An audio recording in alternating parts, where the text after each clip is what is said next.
You have been stressing all year the importance of state-level voting. What's your interpretation of the results, how the Democrats did?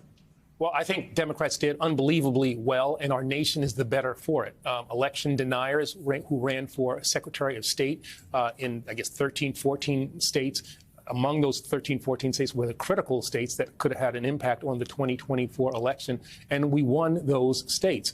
We emphasized, in a way the Democrats have not in the past, the importance of state-level elections, not only secretaries of state, but state legislatures as well. And that litany that you just went through is an indication of if we focus on these elections, if we focus on state elections, we can win in the states.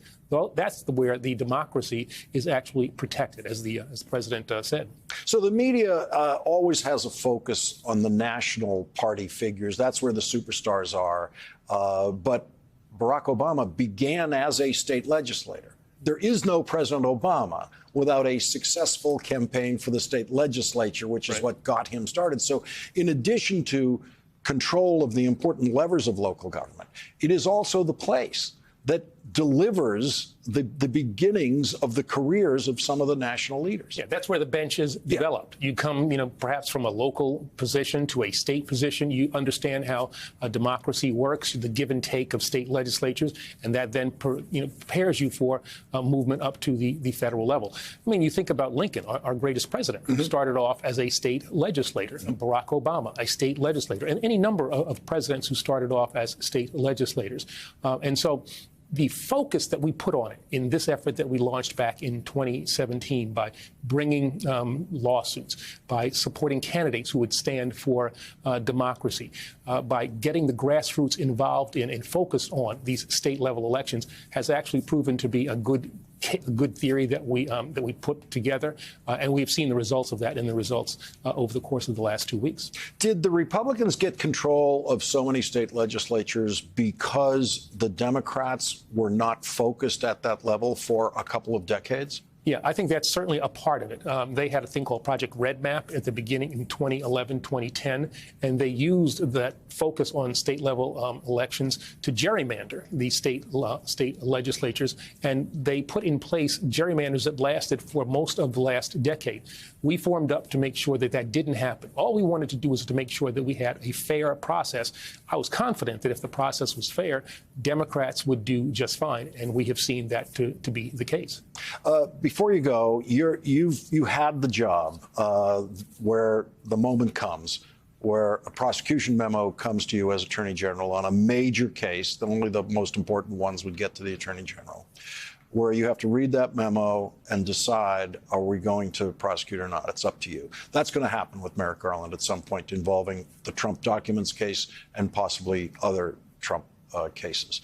Andrew Weissmann and other former federal prosecutors and lawyers have delivered their version of such a memo today, which we're going to discuss in the next segment with Neil Katyal. They outline what they believe are Trump violations of 6 federal statutes. They present the prosecution evidence as they see it, based on documents that already have been made public. They present the best versions of Trump defenses, and they say we find that there are chargeable offenses here.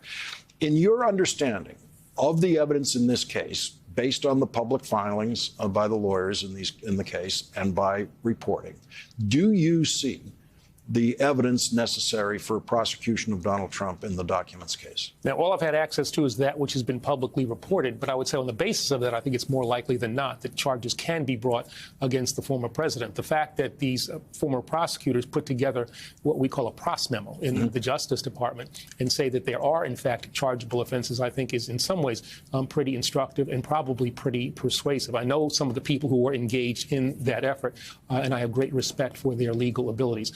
I think there's also going to be a pros memo that Fani Willis, the Fulton County District Attorney, is going to be presented with as well. And I think the former president is going to have to worry not only about what happened in Mar-a-Lago, what happened in Fulton County, but also what he did in connection with the run-up to the January 6th coup attempt. Before you go, on Georgia, everything that Fani Willis is investigating is also a federal crime. Of election interference in Georgia. Is that the kind of situation where the Justice Department, the Attorney General would look at that and say, you know what, local district attorney has it covered.